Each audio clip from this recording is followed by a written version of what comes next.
സുഹൃത്തുക്കളെ, അയോധ്യയിലെ രാമക്ഷേത്രത്തിലെ കാണിക്ക മോഷണക്കേസ് ഇന്ന് രാജ്യത്തെ വലിയ രാഷ്ട്രീയ വിവാദമായി മാറിയിരിക്കുകയാണ്.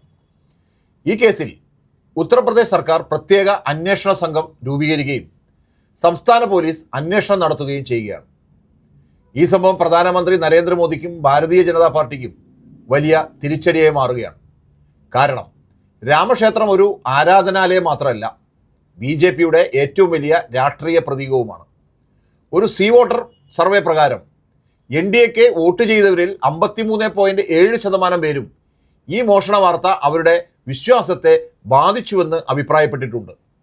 സാധാരണ സാമ്പത്തിക തട്ടിപ്പായിട്ടല്ല, ഭക്തർ ദൈവത്തിന് സമർപ്പിച്ച കാണിക്ക മോഷ്ടിക്കപ്പെട്ടത് മതവിശ്വാസത്തോടുള്ള വഞ്ചനയായിട്ടാണ് പലരും കാണുന്നത്. ഇനി എന്തുകൊണ്ടാണ് ഈ വിഷയത്തിൽ പ്രധാനമന്ത്രി മോദിക്കും BJPക്കും ഉത്തരവാദിത്തത്തിൽ നിന്ന് ഒഴിഞ്ഞു മാറാൻ കഴിയാത്തത് എന്ന് നോക്കാം. ഒന്നാമത്തെ കാരണം, രാമക്ഷേത്രം BJPയുടെ ഒരു പ്രധാന രാഷ്ട്രീയ നേട്ടമാണ്. രാമക്ഷേത്ര നിർമ്മാണം ഒരു സാധാരണ ക്ഷേത്ര നിർമ്മാണ പദ്ധതിയായിരുന്നില്ല.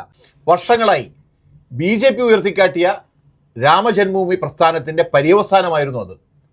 ക്ഷേത്രത്തിൻ്റെ പ്രാണപ്രതിഷ്ഠ ചടങ്ങിൽ പ്രധാനമന്ത്രി മോദി നേരിട്ട് നേതൃത്വം നൽകി. നൂറ്റാണ്ടുകളായുള്ള ഹിന്ദു സമൂഹത്തിൻ്റെ ആഗ്രഹം സഫലമായെന്ന നിലയിലാണ് അദ്ദേഹം അതിനെ അവതരിപ്പിച്ചത്. അതിനാൽ ക്ഷേത്രത്തിനുള്ളിൽ എന്തെങ്കിലും വലിയ അഴിമതിയോ ക്രമക്കേടോ സംഭവിച്ചാൽ അതിൻ്റെ രാഷ്ട്രീയ ഉത്തരവാദിത്വവും BJPയിലേക്ക് തന്നെ എത്തുന്നു. രണ്ടാമത്തെ കാരണം, ക്ഷേത്ര ട്രസ്റ്റിനെ രൂപീകരിച്ചതും അംഗങ്ങളെ നിയമിച്ചതും കേന്ദ്ര സർക്കാരാണ്.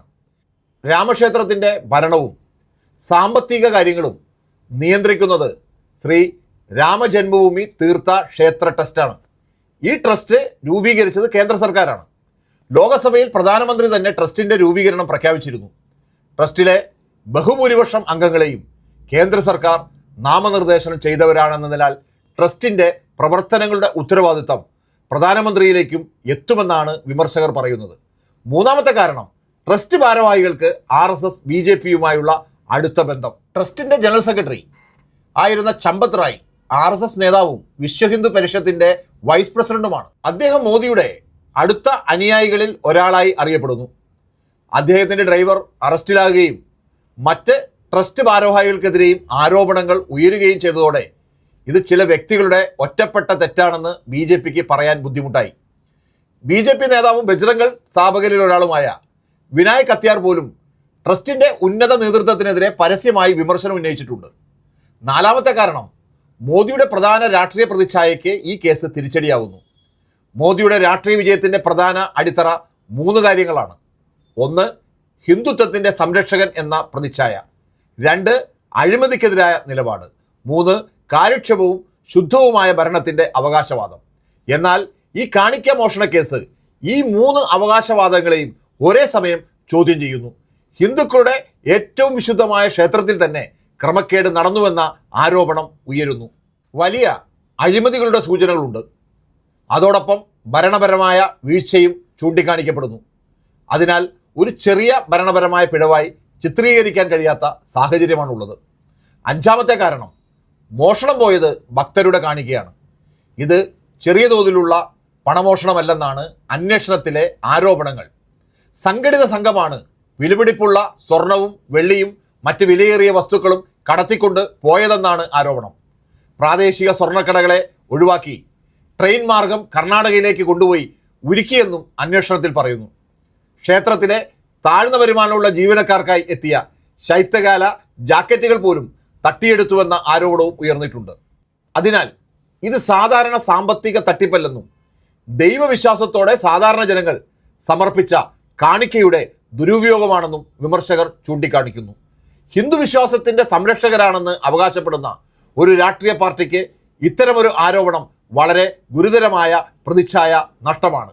6ാമത്തെ കാരണം, പ്രധാനമന്ത്രിയുടെ മൗനമാണ്. ഈ വിഷയത്തിൽ പ്രധാനമന്ത്രി ഇതുവരെ വ്യക്തമായ പ്രതികരണം നടത്തിയിട്ടില്ല. ഈ മൗനം പ്രതിപക്ഷ പാർട്ടികൾ ഉയർത്തിക്കാണിക്കുന്നു.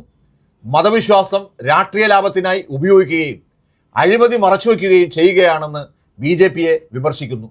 എന്നാൽ മോദി വിശദമായി പ്രതികരിച്ചാൽ ട്രസ്റ്റിൻ്റെ സാമ്പത്തിക നിയന്ത്രണം, മേൽനോട്ടം, ആഭ്യന്തര അന്വേഷണങ്ങൾ തുടങ്ങിയ കൂടുതൽ ചോദ്യങ്ങൾ ഉയർന്നു വരാൻ സാധ്യതയുണ്ട്.